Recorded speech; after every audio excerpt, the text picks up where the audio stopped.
আসসালামু আলাইকুম রহমতুল্লাহ। ইন্নাল হামদুলিল্লাহ নাহমাদুহু ওয়া নুসাল্লি আলা রাসূলিহিল কারীম, আম্মা বা'দু, ফাআউযু বিল্লাহি মিনাশ শাইতানির রাজীম। ওমান আহসানু ক্বাওলাম মিম্মান দাআ ইলাল্লাহ ওয়া আমিলা সলিহান ওয়া ক্বালা ইন্নানি মিনাল মুসলিমিন। উপস্থিত বৈঠকের দিনী মুসলিম ভাই ও বোন, যে যেখান থেকে শুনছেন, দেশ এবং বাহিরের সকল বাংলা ভাষাভাষী ভাইদেরকে জানাই আন্তরিক শুভেচ্ছা ও অভিনন্দন। শুকরিয়া আদায় করি মহান মাবুদের, যিনি আমাকে এখানে বলার এবং আপনাদেরকে শোনার তৌফিক দান করেছেন। আলহামদুলিল্লাহ। দুরূদ সালাম নাজিল হোক প্রিয় রাসূল সাল্লাল্লাহু আলাইহি ওয়াসাল্লামের উপর। আজকে আমার আলোচনার বিষয় জান্নাতি দল বা জান্নাতি মানুষ। আল্লাহ রাসূল সাল্লাল্লাহু আলাইহি ওয়াসাল্লাম একটা কথা বলছেন যে অতীতের পূর্বের নবীদের উম্মতেরা ৭২টা দলে বিভক্ত হয়ে গেছে, বা বনি ইসরায়েলের নবীদের উম্মতেরা ৭২টা দলে বিভক্ত হয়ে গেছে। অচিরেই আমার উম্মতেরা ৭৩টা দলে বিভক্ত হবে। তাদের প্রত্যেকে জাহান্নামে যাবে, কুল্লুহুম ফিন্নার, প্রত্যেকে জাহান্নামে যাবে। আর একটা দল মাত্র জান্নাতে যাবে। সাহাবাই কেরাম বললেন যে কিলা ইয়া রাসূলুল্লাহ, সেই দল কোনটা? মা আনা আলাইহি ওয়া সাহাবী। রাসূল সাল্লাল্লাহু আলাইহি সাল্লাম বলেন, আমি এবং আমার সাহাবীরা যে দলের উপরে, যে মতের উপরে, যেই চিন্তা চেতনার উপরে প্রতিষ্ঠিত, তারাই মাত্র জান্নাতি।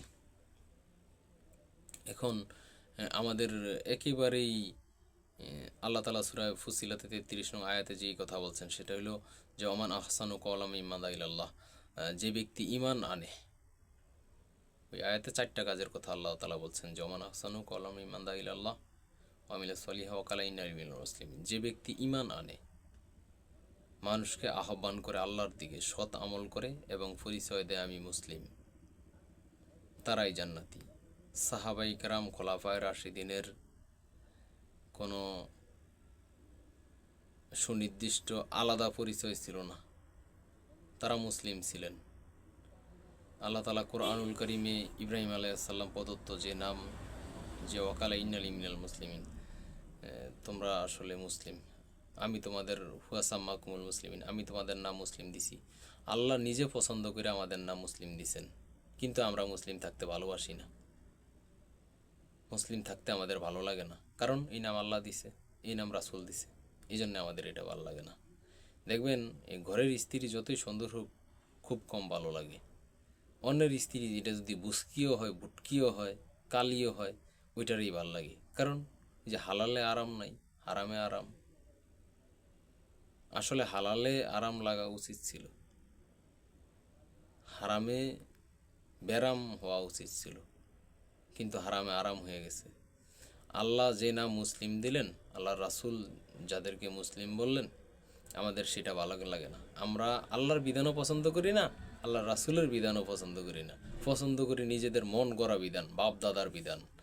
দেখেন, যেদিন আল্লাহ তাআলা সূরা ফুসসিলাতের এই আয়াত নাজিল করলেন, সেদিন আমাদের হানাফি মাযহাব ছিল না, শাফি মাযহাব ছিল না, মালিকি, হাম্বলি, চিশতিয়া, সাবরিয়া, কাদরিয়া এইসব তরিকাও ছিল না, নকশবন্দিয়া, মুজাদ্দিদিয়া, জাবরিয়া এইসব তরিকা ছিল না। এই চরমনাই, শশিনা, আটরশি, মাইজভান্ডারি, সুরেশ্বর, ফুরফুরা, এগুলা কিচ্ছু ছিল না। এই হানাফি, মালিকি, শাফি, হাম্বলি এগুলা ছিল না। চরমনাই, জামাত, হেফাজত, খেলাফত, তরিকত এগুলা ছিল না। আমাদের ছিল না আহলে হাদিস, ছিল না শিয়া। এই প্রত্যেকগুলা দল বিভক্তিকর দল, এই প্রত্যেকটা দল জাহান্নামী দল। আপনি আমাকে গালি দিতে পারেন, সমস্যা নেই। আপনি আমারে কয়টা গালি দিবেন, আমি হজম করতে পারি, আলহামদুলিল্লাহ সক্ষমতা আছে। আমারে তো অনেক মানুষ অনেক গালি দেয়, আমি ওটা কিছু মনে করি না। আমি মনে করি আল্লাহ রাসূলকেও তো গালি দিত, তা আমরা তো দায়ী আল্লাহ, আল্লাহর পক্ষ থেকে আমরা দায়ী, আমরা তো গালি খাবই। আল্লাহ রাসূলকে গালি দিত, আল্লাহকেও গালি দেয়, এই যুগেও দেয়, এই যুগে আল্লাহ রাসূলকে গালি দেয়। দিনের হক আলেম যারা, তাদেরকেও গালি দেয়। রাফিজি, খারিজি, মোতাজেলা, শিয়া, সুন্নি, কত দল। সবাই যদি জান্নাতে যায়, তাহলে রাসূলের হাদিস মিথ্যা। আর এই সব ফেরকা যদি জাহান্নামে যায়, সবাই যদি জান্নাতে যায়, তাহলে রাসূলের হাদিস মিথ্যা। আর এরা সবাই যদি জাহান্নামে যায়, তাহলে রাসূলের হাদিস সত্য। এই চিশতিয়া, সাবরিয়া, এই কাদরিয়া, মুজাদ্দিদিয়া, নকশবন্দিয়া, এই চরমনাই, হেফাজত, খেলাফত, তরিকত, এই তাবলিগ, জামাত, এইসব দল যদি জান্নাতে যায়, তাহলে সূরা ফুসসিলাতের আয়াত এটা মিথ্যা, 33 নং আয়াত। আর যদি সূরা ফুসসিলাতের 33 নং আয়াত সত্যি হয়, তাহলে এই হানাফি, শাফি, মালিকি, হাম্বলিয়ারা সব জাহান্নামী।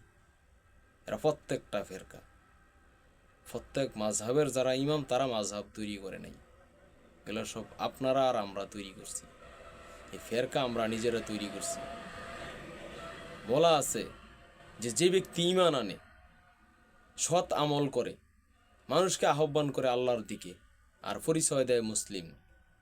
সুতরাং আপনি যখনই হানাফি পরিচয় দেওয়া শুরু করছেন, তখনই আল্লাহর সূরা ফুসসিলাতের 33 নং আয়াতকে উপেক্ষা করছেন, অবজ্ঞা করছেন, আপনি অপমান করছেন, ধিক্কার জানাইছেন, বিদ্যাঙ্গুলি প্রদর্শন করছেন।